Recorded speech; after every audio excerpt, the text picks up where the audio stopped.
You knew. That's the part nobody talks about. You knew something was wrong and you stayed anyway. Not because you were confused. You weren't, not really.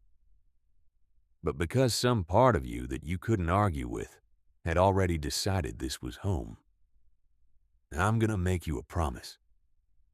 By the end of this video, you'll understand the exact mechanism behind why you stayed, why you went back, why you still think about them at 2 a.m. And once you see it, this story stops being about your weakness. It becomes something else entirely. Stay with me. The tightness in your chest when their name appeared on your phone. The way one kind word from them could unravel 3 days of resolution.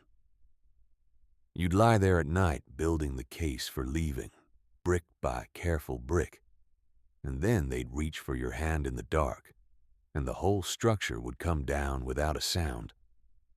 People ask, why didn't you just leave? Like it's a question. It lands like a verdict. Here's where it actually starts, not with the cruelty, with the warmth. That is what makes it so confusing. Imagine a slot machine. If it paid out every time, you'd get bored in a week. If it never paid out, you'd walk away. It holds you because you don't know when. Your hand keeps reaching for the lever not despite the uncertainty, because of it. That is exactly what was happening to you. Psychologists call it intermittent reinforcement, and it's one of the most powerful conditioning forces the human brain can be exposed to. Not constant punishment. Not constant reward. The alternation. Skinner's pigeons taught us that unpredictable rewards produce stronger responses than predictable ones. Your nervous system doesn't organize itself around what's consistent. It organizes itself around what it can't predict. Because unpredictability in evolutionary terms is what demands your full attention. Your brain learned, this matters. Track this. Don't look away. And so you didn't. You couldn't. Picture this. They've been silent for 3 days. Then, a single text. Thinking of you. And you exhale like you'd been holding your breath the whole time without noticing. That exhale isn't relief. That's dopamine. That's your brain encoding the resolution of threat as something nearly indistinguishable from joy. Dopamine doesn't only respond to good things. It responds to danger ending, the make-up moment, the apology, the sudden softness after the storm. These don't just feel good. They feel like survival. And once your nervous system tastes that, it starts treating the relationship itself as the organizing principle of your life. Not love the way we like to imagine love. Something older, more urgent. This is why you spent more mental energy reading their mood than anything else in your life. Not because you were weak or obsessed. Because your nervous system learned very precisely that catching the signals early was the difference between safety and harm. That hypervigilance you carry, it's not paranoia. It's a skill. It developed because it had to. The person who can tell from the sound of footsteps what kind of night it's going to be. Who decodes a tone of voice the way other people decode language. That person isn't broken. They built an extraordinarily fine-tuned detection system. The cost is you can't turn it off when you leave the room.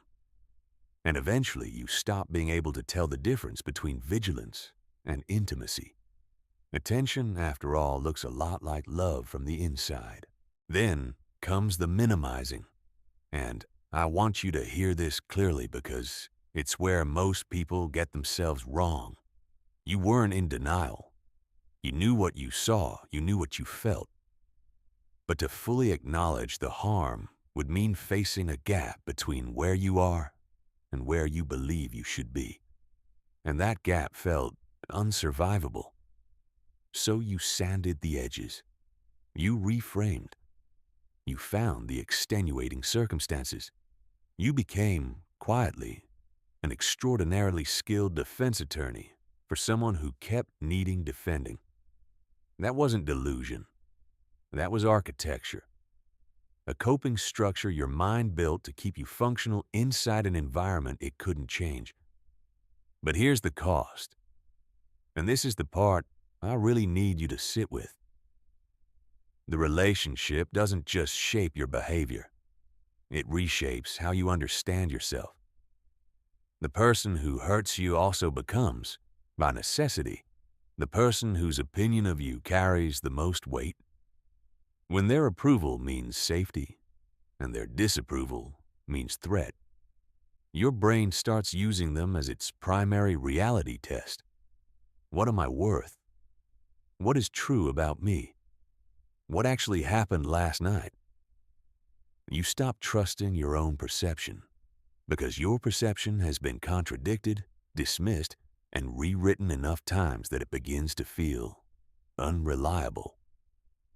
Put more plainly, they told you often enough that you weren't seeing things right that you started to believe them. The relationship became your mirror, and when the mirror is warped, your reflection starts to look warped too. This is why leaving feels impossible in a way that has nothing to do with logistics. It isn't just fear of them. It's that the version of yourself that exists outside this relationship feels like a stranger. You don't know who you are without the role this dynamic requires you to play.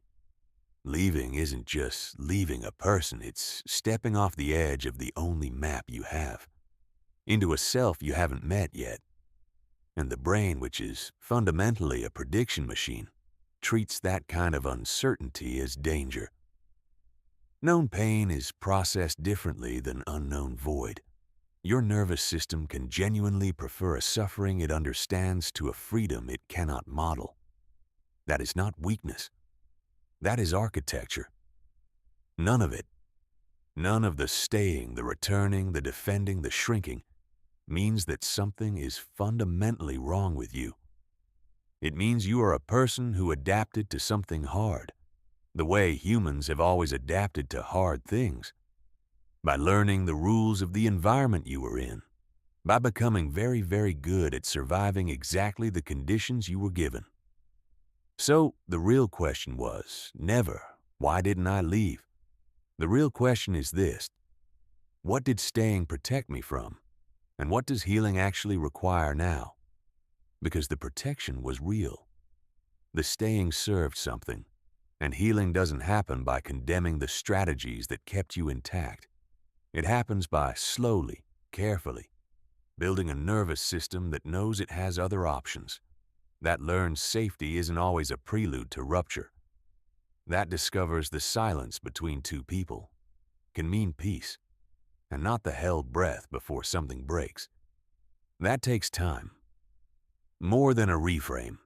It takes the body learning, experience by experience, that calm is not a trap. That someone's steady presence doesn't have to be studied for hidden danger. That you can trust your own perception again, one small, accurate observation at a time. Here's what I want to leave you with. The part of you that stayed, that went back, that found 100 reasons to believe this time would be different. That part wasn't your weakness. It was your survival intelligence running the only program it had. You were never addicted to chaos. You were loyal to the nervous system that chaos had trained. Understanding that doesn't undo what happened, but it changes what the story means. It changes who the person at the center of that story is, not someone who didn't know better. Someone who was doing at every moment the most sophisticated thing they knew how to do. So, here is where to start. Not by forgiving yourself. That's too soon. Start tonight by noticing one small thing where your perception was accurate. Just one. And don't run it past anyone for confirmation. That is the very first stone of the new map. That is where healing begins. Not with judgment. Not with shame. With that.